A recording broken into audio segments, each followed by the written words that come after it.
everyone, I'm Kirsten Haglund, and welcome to PureTalk, a new innovative talk show brought to you by FaithWire and PureFlix. We're going to cover everything: culture, faith, politics, you name it, we talk about it. And here to discuss, we've got an amazing panel. We've got managing editor of senior editor of FaithWire, Billy Hallowell, managing editor of FaithWire, Dan Andros, and CEO of PureFlix.com, Greg Gudorf. So welcome, guys. So we've been having lots of controversial conversations. Today we're going to dive right into something that is, I think, a really important conversation for people of faith to have, and that is about the culture of life, specifically capital punishment and abortion. Billy, let's start with you. I'm ready. You're one of our culture experts here, but in the last couple of years, there's been an increasing dialogue in the Christian community about the position that most Christians have on capital punishment. So what are some of the developments happening there? There's been a big shift. It used to be that evangelicals, the National Association of Evangelicals, had a flat out, we support the death penalty in cases where it's warranted. That has since changed. There's new language for the first time in the last couple of years. I think it was 2014. The association put out a new statement basically saying, we know this is a complicated issue and we affirm both sides looking at scripture and trying to figure it out. Really didn't take a stand on it, totally reversed their previous 1973 stand very much for it. So I think what's happening is you have a lot of people who are changing their mind, but not everybody. I think the majority are still generally in support of it in certain circumstances, but we're seeing a lot of stories emerge where there seem to be situations where people might have been innocent, and I think that's impacting not just Christians, but everybody and how they look at this issue. So plainly stated, I think there is a diverse set of opinions among evangelicals. Yeah, it's a really interesting conversation, and I, for one, have always felt uncomfortable with the death penalty, always. And maybe that's just because I'm a softie, but I just feel like it's God's right to give life and to take life. I just don't feel like, especially because I have met with political leaders on Capitol Hill and I know politics and I know how corrupt it can be, and how our justice system is so flawed. And I just feel like we're putting people's lives who have the potential for redemption in their hands. Justice is we would love for it to be blind, but it's not always, you know? And I think it's tough because when I first became a Christian, that was sort of like my view was I was very much against the death penalty. And then, I think the struggle with it is in Romans 13, it talks about, subjecting yourself to the governing authorities. And of course, that's all under the basis that the governing authorities are, actually going after and really pursuing, God's, godly justice, right? Not just whatever they want. So I think it's completely fair to be against the death penalty and then want to change it and change the actual law. But I think you can be completely within biblical grounds to want to do that, for the reasons I think you stated there, like, giving people more of a chance, for the avoiding the errors of the innocents. But I think it's okay to, I don't think there's like a wrong or right answer to be like, I don't think that the Bible is, against it, I guess, is what I'm trying to say. Vague. I think it's like we actually don't know, because there's thou shalt not kill, there's also governing authorities, and there are other places where it seems like it's something that can be okay in a good system, at least. The problem is I think we lack confidence in that system right now, or there's been a diminished confidence in, because of DNA evidence and everything else. We have more technology. And also the way that so many executions are performed now with the lethal injection. There have been multiple cases over the last couple of years with the injection not going correctly and the combination of medications not being correct, and people really suffering, and just all of this really, really difficult difficulties with the procedures that formerly everyone had said, well, no, it's painless, and it's just anesthesia, it's just like going to sleep, and it's not. What is your opinion on this? A lot of criticism from non-believers or the left has been, well, if you are pro-life and you are for a culture of life insofar as abortion is concerned, you can't possibly be for capital punishment. Yeah, I actually think it's got some merit. Mm-hmm. If I'm with you on that. I tend to agree. If it's God's to take a life, right, how are we to judge in there?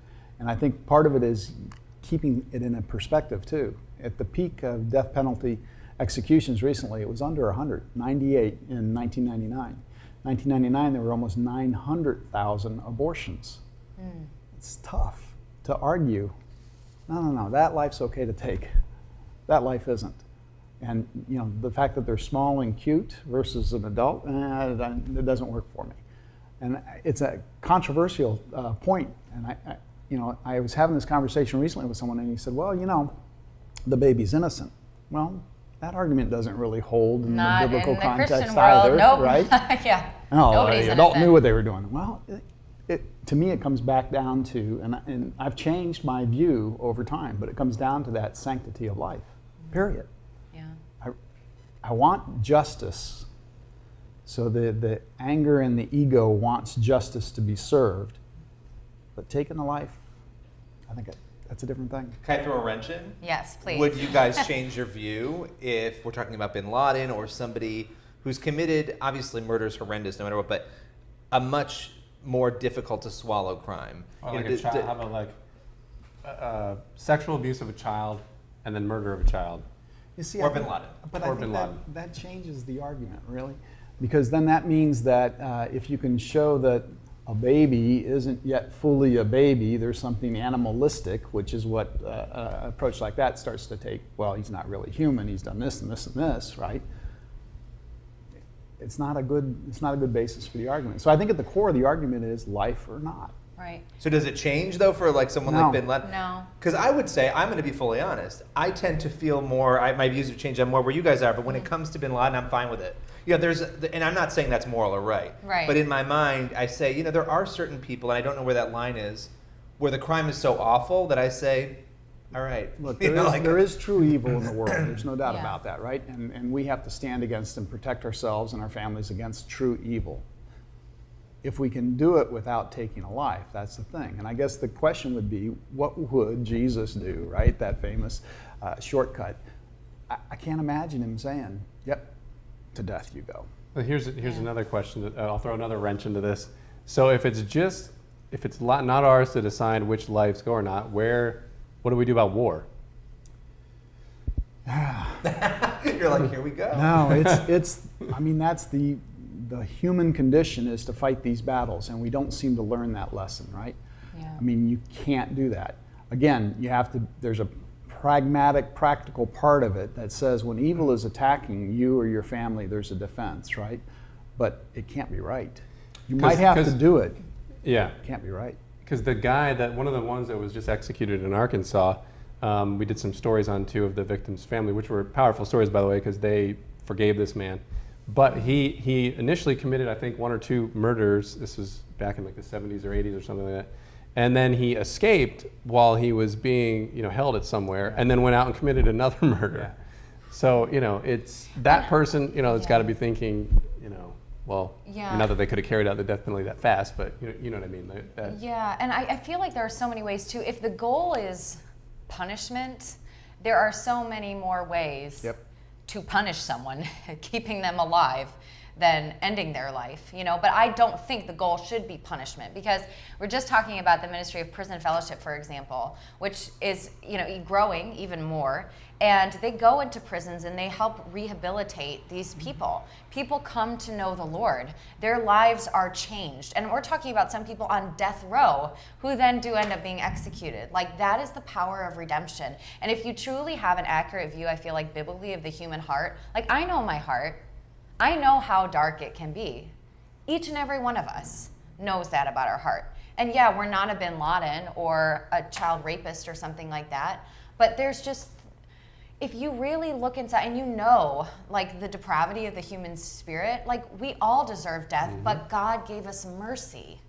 And so and yes, like I said, maybe I'm a softie, and maybe I believe so much in redemption, and maybe someone who's watching this will say, yeah, but you haven't had a family member killed. Maybe not, but that's the place from which I guess that I'm speaking. Let me just throw in real quick. Yeah. What about God, to that point? What about God's sovereignty? Right? Like, I think a lot of what you're talking about, I would agree with. Like, of course, the human heart can be changed. God can change even the most depraved minds.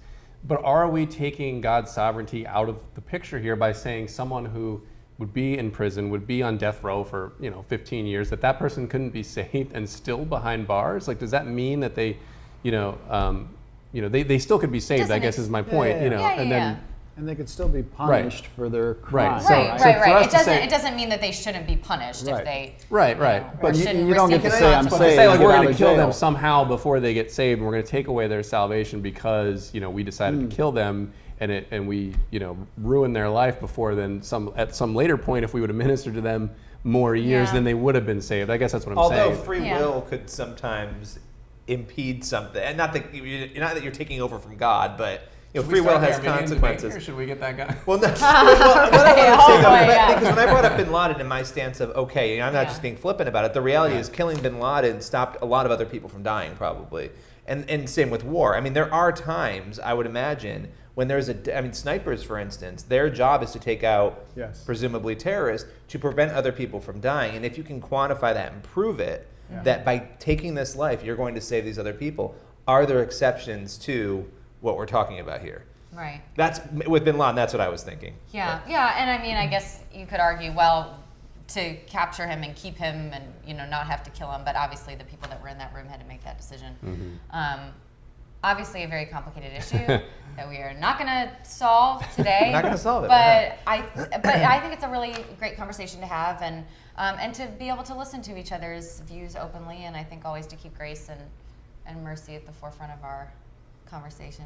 Is that See, look, anointing? yeah, we're like Is that so anointing positive. our viewpoint over your viewpoint? Well, no, There you see, go. I agree No, with you no, guys, but I no. see these exemption areas where there No, are no, I times you think have you're to right. kill someone because you can't get to them, Yeah. to capture them. Yeah. And so in that moment, Yeah. or a war, look, what are you gonna do? Let Hitler take over? We can't we had to. Yeah. So now the question of whether or not, same with abortion. And There's then a look point at where it's just Bonhoeffer wrong and his still. the assassination plot, and he was a believer, so It's tough. That's all I'm saying. it's It's not tough. it's not easy. It's not easy. And we're we're not gonna blessed. solve it. We're blessed to live in a society where we can actually debate this. That's true. That is very So, true. thanks so much for joining us. We will see you next time on Pure Talk.